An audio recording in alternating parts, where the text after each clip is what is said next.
Selamat pagi teman-teman, selamat pagi Bapak dosen. Izinkan saya memperkenalkan diri saya. Nama saya Linca Noriani Burubarus, NPM 1905030222. Saya merupakan mahasiswa dari Universitas Quality Medan. Di sini saya akan membawakan sebuah materi yang berjudul kompetensi guru dari mata kuliah etika guru yang dibimbing oleh Bapak Dr. Dedi Holden Simbolon SPD MPD. Teman-teman, sebagai garda terdepan dalam sistem pendidikan di Indonesia, guru dituntut untuk menjadi guru yang profesional serta bermartabat, untuk menjaga tenaga yang profesional dan dapat mencapai tujuan nasional pendidikan. Kompetensi guru adalah hasil integrasi antara kemampuan personal, keilmuan, teknologi, sosial, dan spiritual untuk membentuk suatu kompetensi yang meliputi penguasaan materi, pemahaman peserta didik, pengembangan pribadi, profesionalisme, dan pembelajaran. Dalam kompetensi guru ini memiliki 4 standar kompetensi. Menurut Undang-Undang Nomor 14 Tahun 2005 tentang Guru dan Dosen, standar kompetensi guru dibagi menjadi 4. Yang pertama yaitu kompetensi pedagogik. Kompetensi pedagogik adalah kemampuan guru untuk mengelola proses belajar mengajar para peserta didik. Terkait kompetensi pedagogik, hal-hal yang harus dikuasai guru adalah: yang pertama, guru harus mampu menguasai karakter para peserta didiknya, meliputi fisik, moral, spiritual, sosial, intelektual, dan emosional. Lalu, guru harus menguasai materi pembelajaran yang baik. Lalu, guru mampu mengembangkan kurikulum terkait bidang keilmuan atau pelajaran yang akan diajarkan. Ini penting buat seorang guru agar proses pembelajaran dapat tercapai sesuai dengan yang diinginkan. Lalu yang keempat, guru harus menyelenggarakan pembelajaran yang mendidik. Kelima, guru diharapkan bisa memanfaatkan teknologi informasi dan komunikasi dalam proses pembelajaran. Nah, inilah pentingnya untuk para guru-guru di seluruh Indonesia supaya tidak gaptek dalam dunia teknologi.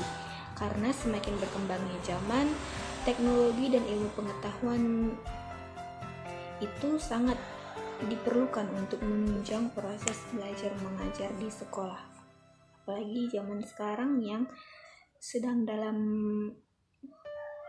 musibah pandemi memerlukan kemampuan teknologi, memanfaatkan media sosial yang baik, dan memanfaatkan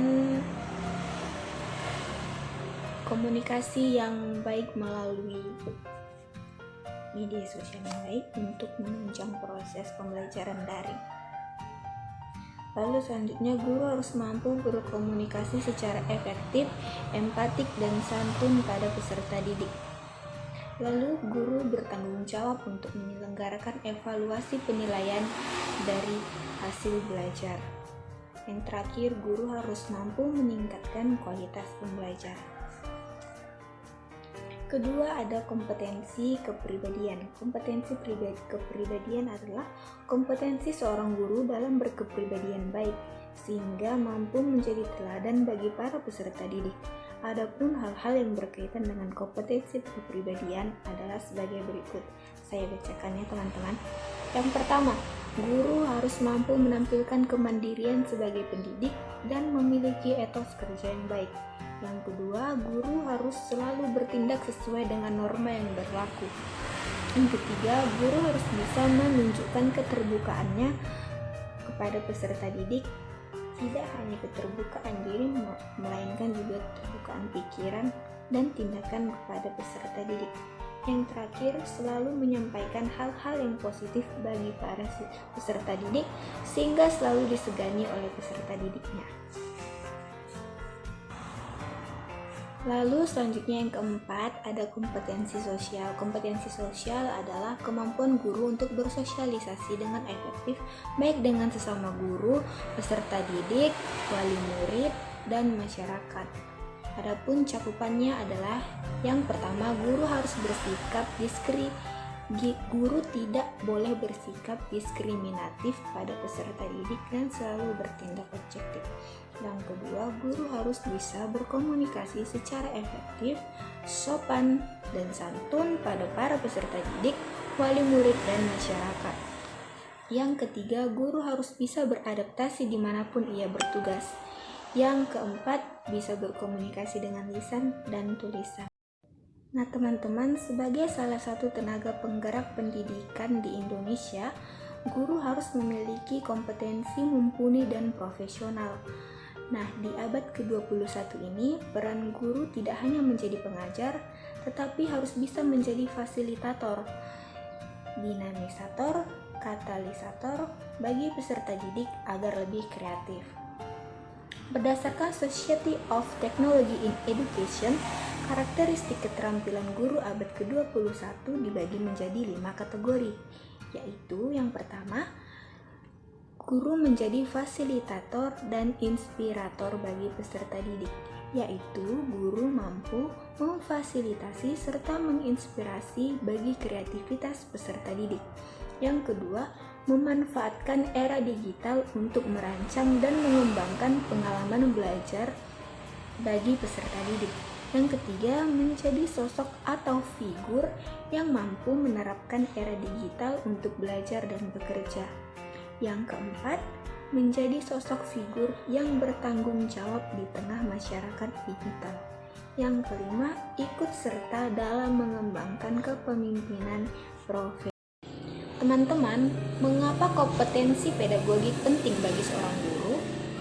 Kompetensi pedagogik penting bagi seorang guru karena kompetensi pedagogik merupakan kompetensi yang wajib dimiliki oleh seorang guru. Karena dengan adanya hal tersebut, profesi guru akan terlihat berbeda dengan profesi yang lainnya. Tingkat keberhasilan guru terhadap peserta didik saat di kelas dipengaruhi oleh kompetensi pedagogik ini. Kompetensi pedagogik tidak serta-merta diperoleh secara instan, melainkan melalui proses yang cukup panjang, yaitu dimulai saat bapak atau ibu berada di bangku perkuliahan. Lalu, mengapa hal ini penting dimiliki oleh guru? Berikut contohnya. Yang pertama, saat di kelas, orang guru akan dihadapkan pada karakter peserta didik yang berbeda-beda. Misalnya ada siswa yang malas, ada siswa yang rajin, ada siswa yang pintar, ada siswa yang tidak sopan, dan masih banyak yang lainnya. Dalam hal ini, guru harus mampu mengenali dan mengidentifikasi karakteristik setiap peserta didik, lalu mencoba membantu mencari tahu penyebab penyimpangan perilakunya tersebut dan mencari solusi untuk mengatasinya. Jika seorang guru sudah menjadi problem solving bagi keragaman karakter peserta didiknya, pasti tidak ada peserta didik yang merasa dirugikan akibat pula peserta didik yang lain. Dengan demikian, proses belajar mengajar bisa berlangsung dengan baik bagi semua peserta didik, dan semua peserta didik bisa berpartisipasi baik dalam proses pembelajaran di kelas. Baiklah teman-teman, itu saja penjelasan saya mengenai kompetensi guru. Terima kasih atas perhatiannya. Jika ada salah kata dan kurang kata, saya mohon maaf. Saya Lincoln Reni Barubarus, mahasiswa dari Universitas Quality Medan, mengucapkan terima kasih dan salam.